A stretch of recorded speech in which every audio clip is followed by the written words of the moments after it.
What's going on, everybody? Welcome back to the Packer Perspective. Week 1 is in the books, and what a game that was. To start off, guys, today's format is going to be a little bit different than some past videos. It's going to be a little less structured, and we're going to spend about 5 to 10 minutes of me kind of talking through what I felt like the game was like, going over some of the data, and then after that, we're going to do a tier ranking based off of all the players in Green Bay, offense and defense, some special teams, some of the coaches, and rank them S through D. Okay, guys, and S will be the best, D is the worst. And we'll kind of go over how we feel that these guys performed and what we think that their grade should be for that game. So guys, before we dive into that, I'd appreciate if you guys hit the like button. And if you're a fellow Packer fan, consider subscribing to the channel as well. I'm going to be here all season long breaking down everything Green Bay. So let's get into it, guys. That game was awesome. I don't know if anybody who's listening to this was at the game. If you're in Lambeau Field, comment below and let me know the atmosphere. How did it feel? Because all I can say is watching that game from my living room, the energy was insane. I could feel it through the TV. Offensively and defensively. Offensively, this team was aggressive. Defensively, these guys were running to the ball. It was awesome. I knew Micah Parsons was going to make an impact, but I wasn't quite sure it was going to make this big of an impact on some of the aggressiveness and how energized this team felt. So let's start on the offensive side of the ball here. Guys, they were good off the rip. And I think this is important because this is something that over the last several years, specifically against Detroit, but also just against some of the good teams anyways, right? Last year against Detroit, last year against Minnesota, against the Eagles, some of the better teams, the Packers consistently started off slow, and that was not the case here. From the get-go, Jordan Love felt confident. He looked confident, and he was aggressive. Guys, this offense ranked 5th in EPA per play. That was just an awesome, awesome performance. They struggled to get the running game going because it was clear, right? Detroit was going to play man coverage, and they were going to load the box, and they were going to make Jordan Love beat him. And that's what he did. Jordan Love made these guys pay off the rip. Love ranked 2nd in EPA per dropback yesterday among all quarterbacks. The only quarterback that was better was Lamar Jackson. Love also ranked 2nd in EPA plus completion percentage over expectation composite. Only behind Lamar Jackson. Love was on his game yesterday, and it was so awesome to see. I genuinely think if Lions were able to put up 25 to 30 points and this game was a little bit more competitive, I feel very confident that Jordan Love would have thrown for 300 yards and 3 or 4 touchdowns. He was just on point all game. And I think the most impressive thing about Love and his 73% completion percentage yesterday was that his average air yards per attempt was over 11, which is the highest among all quarterbacks, right? So you have guys like Jalen Hurts who completed 94% of his passes, which is really, really great. But his average air yards were about 4.1. Then you have Jared Goff, who completed 82% of his passes. Also great. Average air yards, 4.1. It was just checkdowns. Jordan Love was throwing that ball downfield, giving guys plays, and it was awesome to see. Another encouraging sign, and this is what I talked about in the last video, was Love handled the blitz really, really well. He went 9 for 11, 138 yards, and 1 touchdown when he was blitzed. And one of those incompletions was a drop by Jaden Reed. So guys, Love came out and played. And if you remember, the first video that I posted on this channel was Love was better than you remember last year. And I give a bunch of reasons why. And it's really, really encouraging to see him come out in week 1 and play the way that he did. I'm very optimistic about this season. I think Love has a chance to win MVP. Just because solely MVP is so correlated to team success. If the Packers are able to win 13 to 14 games, which is absolutely in the range of outcomes, and Love throws 35 touchdowns, 6 to 8 interceptions, he's going to be in the conversation. It might be tough for him to beat a guy like Lamar or Josh Allen, but he's going to be up there. And that's going to be fun. Another interesting aspect of this game was it was kind of a melting pot on offense again, guys.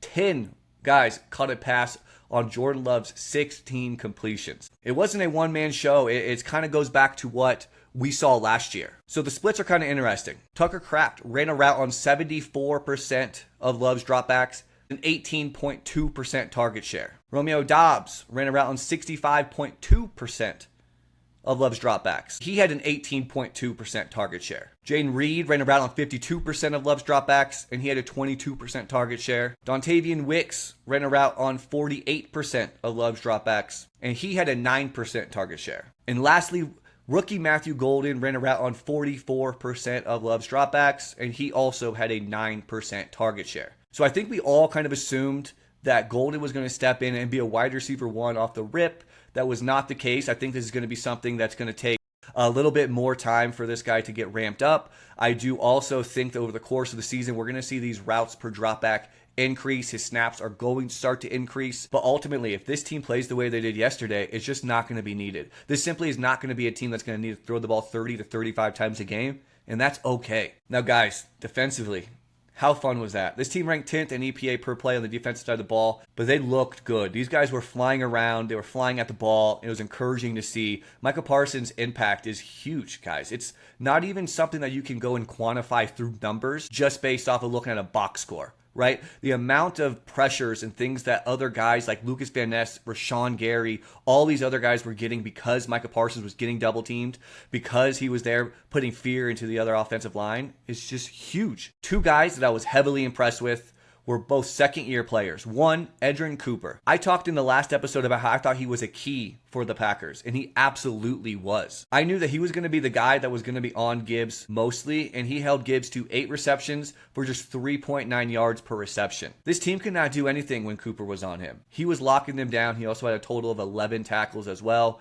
This kid's a future All-Pro. Other second-year player, Evan Williams, was huge. I think he's a guy who's going to benefit the most in the secondary with Micah Parsons out there. He also is the guy that had the highest PFF grade, which is one of the best in the NFL in week 1 on the defensive side of the ball. Evan Williams is going to be a ball hawk. He's going to be an all-pro safety too. Guys, this is going to be a fun year. All right, guys. Now, let's get into some rankings. Let's have some fun here. We're going to rank some of the Packers players, some of their coaches, offensive guys, defensive guys, some special teams guys, and we're going to rank them S through D. And like I said, S is going to be the highest. D is going to be the lowest. The fun part about this one in week 1 is I don't think we're going to see many people in this D. Probably a few people in this C, and we're going to see a lot of S through B, which is always encouraging. And guys, this can be a format that I think I'm going to do every single week after the games. We're going to go ahead and talk through the games, and then we're going to come here and do a little ranking and have some fun and see where we rank some of these guys. Let's start off with defensive coordinator Jeff Hafley. That is an absolute S tier for me. Guys, I just want to say we better appreciate this season with Jeff Hafley because I have a big feeling this guy is going to be a head coach in the NFL sometime soon. He already got job offers with guys like the Giants last. If this defense continues on this trajectory, he's simply just going to be a head coach, and I cannot blame him. Hopefully, the season ends with the Super Bowl so they can ride off then and everything would be worth it. But let's enjoy him while we can. Guys, the way that he mixed up these schemes on defense was awesome. The different kind of formations, lining guys up in different spots was really impressive. I think we're only scratching the surface of what he's going to be able to do with guys like Micah Parsons, Lucas Van Ness, Rashawn Gary. It's going to be a fun year. So Hafley to me is an easy S. All right, let's go Jordan Love. Jordan Love, I'm going to put at an S tier. Guys, he completed over 70% of his passes. Like I said, he was already second in EPA per play. He was second in EPA plus completion percentage over expectation composite. This guy was really good. There's nothing bad I could say about Jordan Love. Maybe there's 1 or 2 passes that weren't ideal, but that's okay. I'm going to take those every single time, and that's just the reality with a guy like Love. He's not Aaron Rodgers. He's not Brett Favre. He's Jordan Love. And I think that is just something that we're going to have to learn to love, no pun intended, because he is his own player, and I think he's a very high-level player. He's an S for me. All right, and now I'm going to go ahead and start with our 2 defensive players that I just talked about, how well they just played. Evan Williams. Guys, he had a 90.5 defensive PFF grade, one of the highest in the league, the highest among all Packer players. This guy's an absolute stud.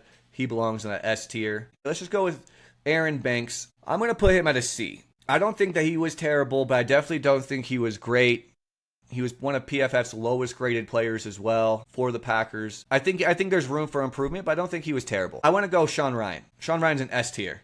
Guys, he played so well. I think this is honestly his best game as a Packer. He allowed 0 pressures. He was locking it down. Before the season, I thought he might have been one of the lower ranked offensive lineman for me for Green Bay, but it was very encouraging to see him play the way that he did. Very happy about that. Let's go Rome. Romeo's an A. I thought Romeo played really well.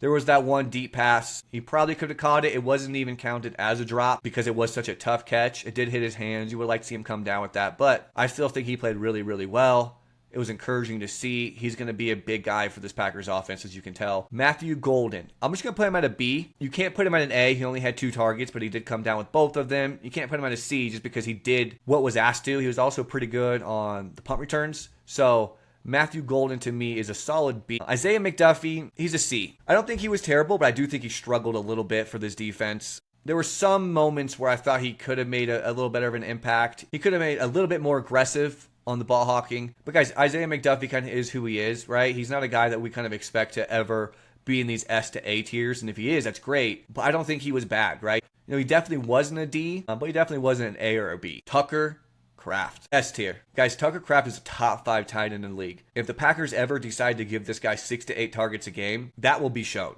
He will put up elite tight end 1 numbers. The reality is the Packers, like I said, is just kind of a melting pot offensively with the receivers. Everyone's going to get 2 to 5 targets generally, and there's not a guy that's generally going to command 6 to 8 targets, and that's okay. That's the way this offense is ran. He is also an elite blocker, guys. This guy is a George Kittle 2.0, in my opinion. I thought he played really, really well as a receiver, but also a great blocker. Rashawn Gary. I'm going to go Rashawn Gary. I'm going to put him at an A for right now. We'll go back at the end and see if there's anything that we kind of want to adjust here, but I thought Rashawn Gary played well. I thought he got pressure on the quarterback, which was good. Like I said, this is just going to be something where guys like Rashawn Gary and Lucas Van Ness are just gonna have some of their best work with a guy like Micah Parsons next to him. So let's go Lucas Van Ness. Just talked about him. Also an A. I thought he played awesome. This is one of the better games I've seen with Lucas Van Ness. He was getting pressure on the quarterback, a good run stuffer. Very impressed with what I saw from LVN. I'm expecting a big season from him. Let's go Micah. So I'm going to put Micah as an A. He was limited to just 30 snaps. Obviously, he was on the snap count like we knew coming in. But again, his impact was bigger than just the numbers that he put up, right? Just bigger than the pressures, bigger than the sacks. It was what he allowed guys like LVN and Rashawn Gary and Evan Williams to do in the backfield there. I really, really like what I saw from Micah, and I'm very encouraged. And I think more times than not, this guy is going to be in the S tier just because he only played half the snaps. I'm just going to put him at the A tier for now. But he's the guy I have a strong feeling down the stretch he's going to be sitting in this S tier. All right, Elgin Jenkins. I'm going to put him at a C. He had one of the lower PFF grades as far as pass blocking goes for the Packers. I still think he is one of the better players overall for the Packers. Like, if we were just ranking this before the season of what he would be, I think he'd be a potential S. If not an S, then for sure an A tier guy.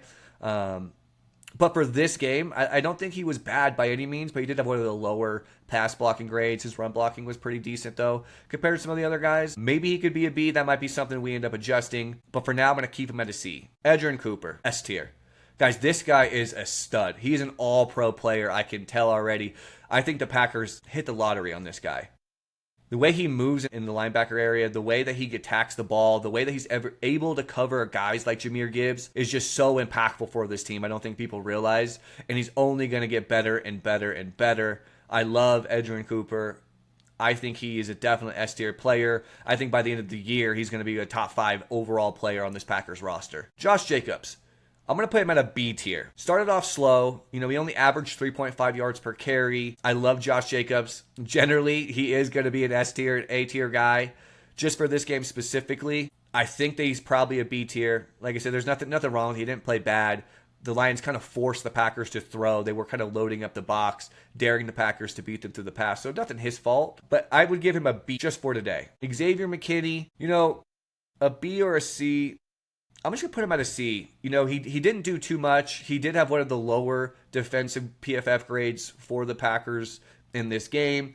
He didn't have to do much, right? Generally, a lot of Goff's passes are going 4 yards down the field. He wasn't forced to make a ton of plays. So you could put him in the B category, but I'm going to put him in the C. Again, he's an S-tier player throughout the season. I expect him to be an S or A tier throughout most of the year. And maybe by the end of this video, I do put him up in that B tier just because we know what he is capable of, and he just wasn't forced to do a lot of things.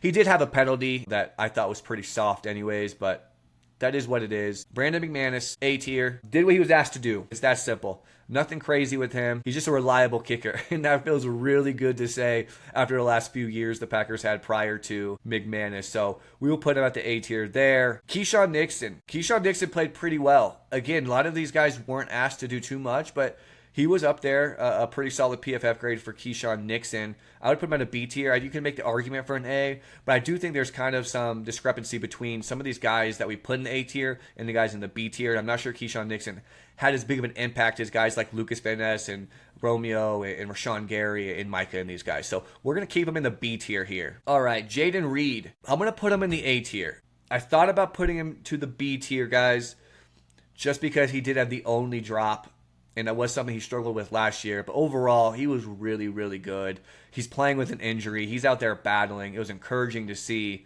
So the fact he did and he was able to do what he did was really, really impressive. I like him here in the A tier. I thought he made some good catches.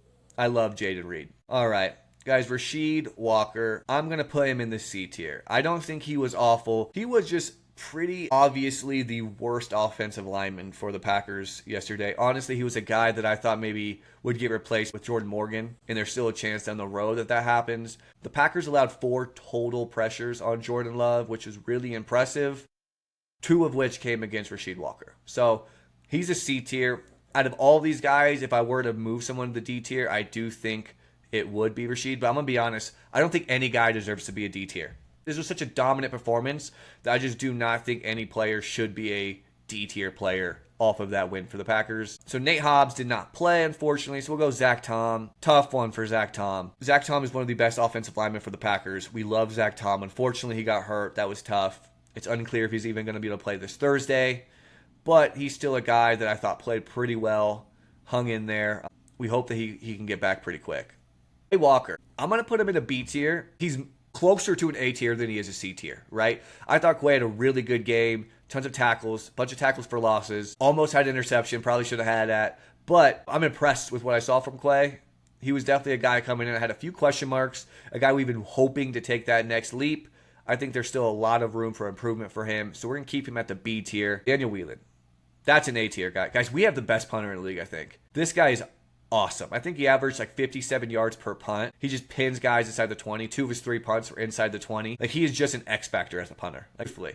I love having Daniel Whelan on our side. Hopefully he doesn't have to be used too much, but when he does, he's just very, very impactful. Let's go Devontae Wyatt. A tier, honestly, could be an S tier. He's closer to an S tier than he is a B tier.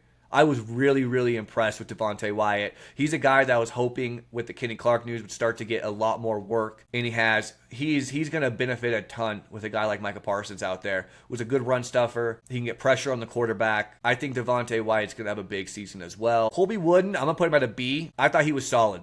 It's that simple. He definitely wasn't bad. Wasn't out of this world great. He was just a solid B-tier guy. And if Colby Wooden could be a B-tier guy throughout the course of this season, this Packers defense is going to be tough. All right, Javon Bullard, I thought he was solid in coverage. Again, some of these guys just weren't asked to do too much because of the way the Packers played and the fact that Jared Goff just struggled to get the ball down the field. But I like Javon Bullard. I thought he was a solid player. Nothing you can really say that he did poorly. Nothing that you can sit there and say that he did extraordinary, which to me makes him a solid B-tier guy. Now we got Coach Matt LaFleur. I'm going to put S tier. Some of you might be thinking that's a little aggressive and maybe it should be an A tier. I know I was reading online that some people were disappointed with some of that second half play calling, which I do understand. But I don't think the play calling was too bad. I thought he was aggressive at times. It was like that 3rd and 5 and he threw the ball deep with Rome, hit his hands. Would have been a big catch, didn't come down with it. Overall, I thought Matt LaFleur had a really good game plan. Guys, when you come out and you're that aggressive and you're putting up points against this Detroit Lions team and you're blowing up the way they did, it's just tough to have a guy like Matt LaFleur not be in the S tier. So I'm happy with Coach's performance. All right, let's go Carrington Valentine. He was great. He is also one of the higher rated corners on PFF for the Packers. I thought he stepped in and played a huge role. Like I said, no Nate Hobbs. I love Carrington Valentine. I think this guy has tons of room to be the Packers' best corner throughout the year. This guy's a stud, man. He's going to be an impactful player for the secondary throughout the course of this season. So I'm excited to see where that goes. But he had a solid game. Dontavian Wicks. Guys, that's an A tier. The fact that we have Romeo, we have Jaden Reed, and Dontavian Wicks all in the A tier is really encouraging, especially for a team that just struggled to catch the ball last year. Dontavian Wicks held onto the football, made multiple big plays. He only got a couple targets, but that's just the way this offense was built, and that's the way this game kind of played out. So I'm impressed with Dontavian Wicks. So guys, this is it. Is there anything here that we would change? If there's anything here that you would change, post it in the comments. Let me hear it. Let's talk about it. Maybe the guy you think should A tier should be an S tier. Maybe an S tier should be an A tier. But I feel very strong about this. Guys, anytime if we do these rankings and we have 18 guys in the S and A tier, we're going to be winning a lot of football games. No guys in the D tier. This was an awesome week 1 game. We desperately needed to come out and punch Detroit in the mouth, and we absolutely did that. It was encouraging to see, and I'm optimistic about this season. It was a fun game. So guys, that is going to do it. That wraps up this episode. I hope you guys enjoyed that. Once again, please hit that like button. Consider subscribing to the channel. I'm going to be here all year long breaking down everything Green Bay. I'm excited for this season. For the next one, go Pack Go.